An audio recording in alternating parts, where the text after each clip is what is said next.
मैं भारत हूं, आजाद भारत, आपके सपनों का भारत। आज आजादी के 75 साल पूरे हो चुके हैं, लेकिन आजादी की वो पहली सुबह मुझे अभी भी याद है।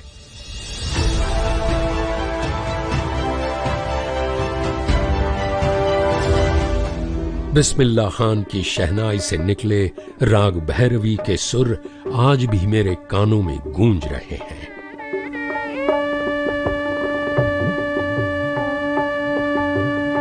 उसी शहनाई से तो 1947 के अगस्त की 15वीं तारीख शुरू हुई थी। आज मुझसे सुनिए, आजादी की वो पहली सुबह कैसी थी।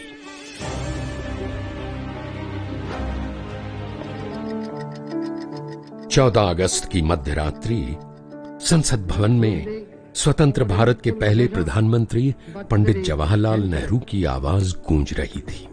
At the stroke of the midnight hour, when the world sleeps, India will awake to life and freedom.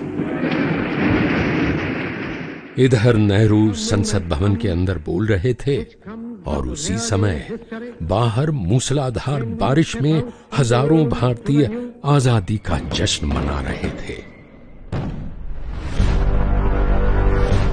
200 साल की गुलामी के बाद सभी को आजाद भारत के पहले सूर्योदय का इंतजार था और इस सबसे दूर आम भारतीयों के बापू कलकत्ता के बेलिया घाट में उपवास धारण किए बैठे थे।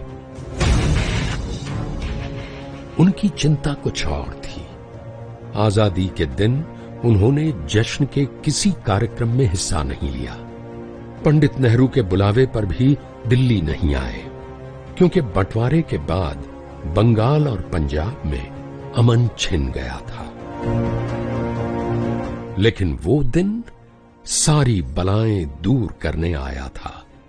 इसलिए दोपहर होते होते कलकत्ता के भयानक दंगाग्रस्त इलाकों में शांति और भाईचारा होने लगा। इससे बापू को शांति मिली और उन्होंने देश से अपने दिल की बात कहने का फैसला किया। बापू को सुनने के लिए बेलिया घाट के रास बगान मैदान में 30,000 लोगों की भारी भीड़ जमा हो गई। बापू ने कहा, हिंदुओं मुसलमानों दोनों समुदायों ने हिंसा का जहर पिया है। अब सब बीत चुका है, तो उन्हें दोस्ती का अमृत इससे भी मीठा लगेगा।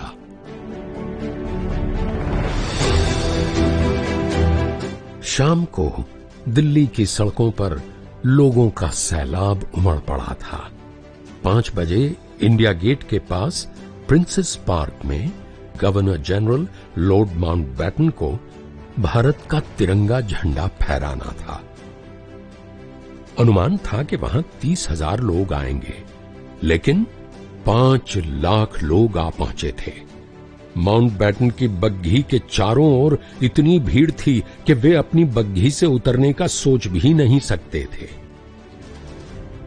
जब प्रधानमंत्री नेहरू तिरंगा फहराने के लिए आगे बढ़ रहे थे, तब आसमान में एक इंद्रधनुष छा गया। खुशी, उत्साह और उम्मीद से भरे 7 रंगों और 7 सुरों ने जश्न के उत्साह को आसमान पर चढ़ा दिया था। चारों तरफ आनंद था।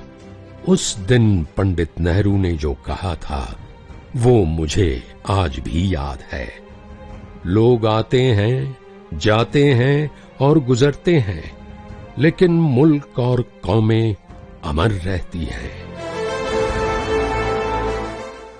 वो पहला दिन था जब अंग्रेजों की वो लाठी टूट चुकी थी जो तिरंगा फहराने वालों की पीठ पर पड़ा करती थी। असमानता के वो सारे दरवाजे बंद हो चुके थे जहां लिखा था, भारतीयों का प्रवेश वर्जित है।